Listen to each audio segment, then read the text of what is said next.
आज हम class 12th plus UPSC के लिए chapter 1 basic concepts of micro economics. सबसे पहले मीनिंग ऑफ मैक्रो इकोनॉमिक्स। सबसे पहले हमें ये पता होना चाहिए कि मैक्रो इकोनॉमिक्स का क्या मीनिंग होता है। The word macro is derived from Greek word macros meaning large. Here हमें पता है कि जो मैक्रो वर्ड है वो कहाँ से लिया गया है, ग्रीक वर्ड से, मैक्रोस से, जिसका मतलब क्या है, large. Macro economics study the aggregates and average related to the whole economy. यानी हम मैक्रो इकोनॉमिक्स में वो चीज़ें पढ़ते हैं जो पूरी एक इकोनॉमी से रिलेटेड है। यानी हम एक इंडिविजुअल के बारे में बात नहीं करेंगे, हम पूरी एक इकोनॉमी के बारे में बात करेंगे, ठीक है। उसके बाद हम देखते हैं मैक्रो इकोनॉमिक का क्या एग्जाम्पल है कि जिससे हम इजीली समझ सकें। इन macro economics the determination of national income is study, so macro economics is also called income theory. कहने का मतलब ये है, मैक्रो इकोनॉमिक्स में हम क्या करते हैं, नेशनल इनकम का डिटर्मिनेशन करते हैं। ये जो नेशनल इनकम वर्ड है इसे हम एनडीपीएफसी भी बोलते हैं, एनएनपीएफसी सॉरी, इसे हम क्या बोलते हैं, एनएनपीएफसी। आप नेशनल इनकम चैप्टर पढ़ रहे हैं, इसमें आप सम बेसिक कंसेप्ट पहले पढ़ेंगे इकोनॉमी के, और फिर उसके बाद आप नेशनल इनकम पढ़ेंगे कि नेशनल इनकम कैसे कैलकुलेट होती है, कौन कौन से प्रोसेस हैं जिसके थ्रू हम नेशनल इनकम को कैलकुलेट करते हैं। इसके बाद हमें पता होना चाहिए मीनिंग ऑफ गुड्स, यानी गुड्स कितने टाइप के होते हैं, और सबसे पहले गुड का मीनिंग क्या होता है।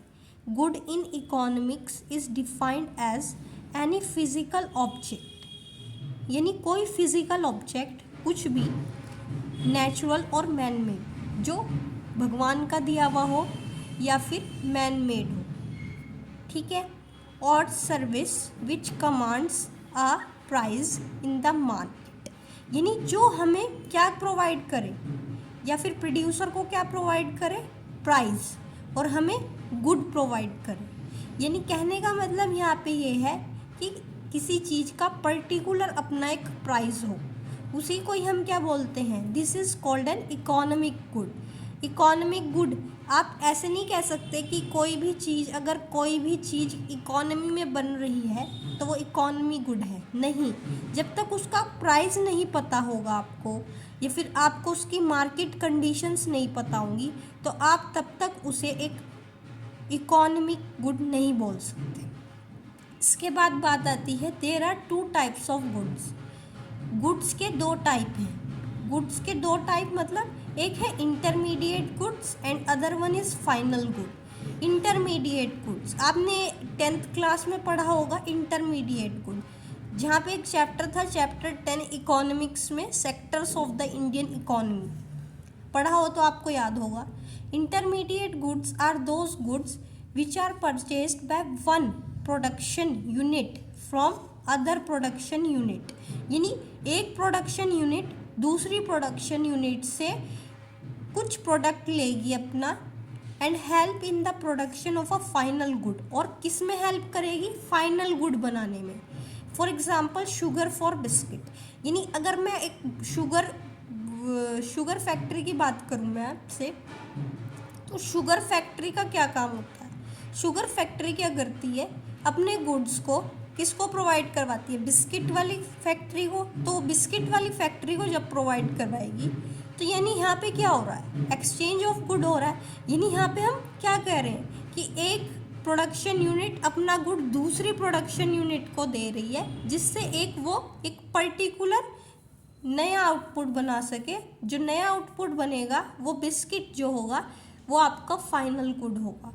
यानी जितने भी हम गुड्स यूज़ कर रहे हैं फाइनल गुड बनाने में, वो हमारे क्या होते हैं, सारे इंटरमीडिएट गुड्स।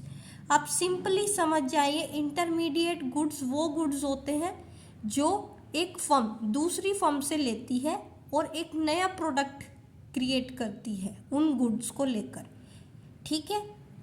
इसके बाद बात आती है फाइनल गुड। फाइनल गुड्स कौन से होते हैं? Final goods refer to those goods which are either used for consumption, यानी हम उन पर्टिकुलर गुड को किस लिए यूज़ कर रहे हैं? कंजम्पशन के पर्पस के लिए, बाय हाउस होल्ड, यानी डायरेक्टली कोई भी कंपनी अगर अपना गुड प्रोड्यूस कर रही है तो उसे हाउस होल्ड डायरेक्टली यूज़ कर रहे हैं। या सपोज हम एग्जांपल लेंगे, अभी बात करेंगे। और for final investment by firms, यानी डायरेक्ट इन्वेस्टमेंट हो रहा है, यानी कोई बीच में कोई पर्टिकुलर गुड नहीं बन रहा या फिर उससे कुछ नया गुड नहीं बन रहा, डायरेक्ट वो एक नया गुड तैयार हो रहा है। This goods are not meant for sale, ये गुड्स जो है वो रीसेल के लिए पर्पस के लिए नहीं है। रीसेल वर्ड है यहाँ पे, सॉरी, तो ये पर्पस रीसेल पर्पस के लिए नहीं है।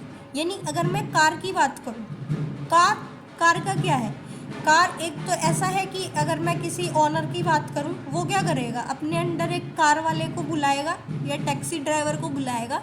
वो क्या करेगा? उसे कार पकड़ा देगा, भाई तू यूज़ कर लो और इससे अपना प्रॉफिट जनरेट कर लेना, जो तुम्हारा होगा वो तुम्हें मिल जाएगा और जो मुझे मिलेगा वो मेरा हो जाएगा। तो यानी कहने का मतलब ये है कि यहाँ पे हम फाइनल इन्वेस्टमेंट कर रहे हैं, यानी जो कार का ओनर है वो कार को इन्वेस्ट करवा रहा है। कैसे? अपना गुड प्रोवाइड करवा रहा है और लोगों को सर्विस प्रोवाइड करवाएगा, जिससे जो गाड़ी चलाने वाला है उसका भी प्रॉफिट हो जाएगा और जो ओनर है गाड़ी का उसका भी प्रॉफिट। सिंपल आंसर इसका ये है कि फाइनल इन्वेस्टमेंट हो रहा है यहाँ पे। जहाँ पे भी आपको फाइनल इन्वेस्टमेंट मिलेगा, यानी आप समझ जाना वो कौन सा गुड है? फाइनल गुड है। और अगर मैं बात करूँ कंजम्पशन की, या फिर उसे टैक्सी ड्राइवर को ना देनी होती, वो डायरेक्ट कंज्यूम कर लेता, यानी खुद ही यूज़ कर लेता, कंज्यूम कर लेता, तो वो भी केस क्या होगा? आपका फाइनल गुड्स का। ठीक है, अब हम बात करते हैं फाइनल गुड्स में भी दो टाइप के गुड्स आते हैं। दो टाइप के गुड्स कैसे आते हैं? जैसे दो टाइप के गुड्स कौन कौन से? एक तो होते हैं आपके कंज्यूमर और another one is capital. First of all we will talk about consumer goods. Consumer goods कौन से होते हैं? Goods purchase by consumer households as they are meant for final consumption, यानी हम उसमें कुछ नहीं कर रहे, हम ठा के उसे एकदम कंज्यूम कर रहे हैं, यानी उसमें हम कोई भी चीज़ को इन्वेस्ट नहीं कर रहे, हम एकदम यूज़ कर रहे हैं। जैसे हम किसका एग्जांपल ले सकते हैं? मिल्क का। Milk use by house hold, हम क्या करेंगे? अपने घर में चाय बना लेंगे डायरेक्ट, या फिर उससे हम दूध पी लेंगे, डायरेक्ट पी लेंगे। यानी कहने का मतलब ये है कि हम उससे कुछ नया गुड नहीं बना रहे हैं।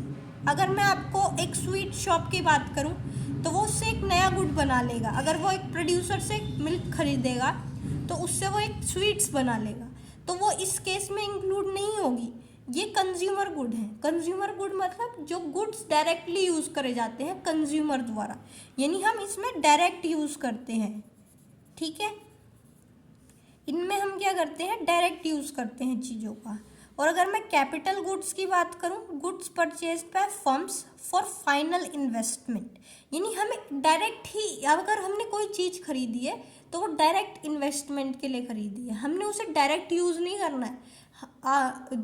थोड़ा वर्ड्स का ध्यान देना, मैंने कंज्यूमर गुड्स में क्या बोला कि हमें वो चीज़ का हमें डायरेक्ट कंज्यूम करना है, और यहाँ पे हमें क्या करना है? कैपिटल गुड्स में हमें डायरेक्ट इन्वेस्ट करना है, ना कि हमें उसे कंज्यूम करना है। जैसे कि अगर हम मशीनरी की बात करें, like machinery purchase by a firm, अगर एक भी फर्म मशीनरी को परचेज कर रहा है, वो डायरेक्ट तो नहीं कंज्यूम कर रहा, यानी मैं चला लूँ ऐसा तो नहीं कह रहा वो, यानी वो क्या कर रहा है? उस पर्टिकुलर गुड को प्रोडक्शन करेगा, उस पर्टिकुलर गुड से या फिर मशीन से प्रोडक्शन करेगा, जिससे वो आगे फर्दर अपना डेवलपमेंट हो जाएगा उसका, उससे वो अपना प्रॉफिट जनरेट करेगा। Thank you. अगर वीडियो अच्छी लगी हो तो please like, share and subscribe.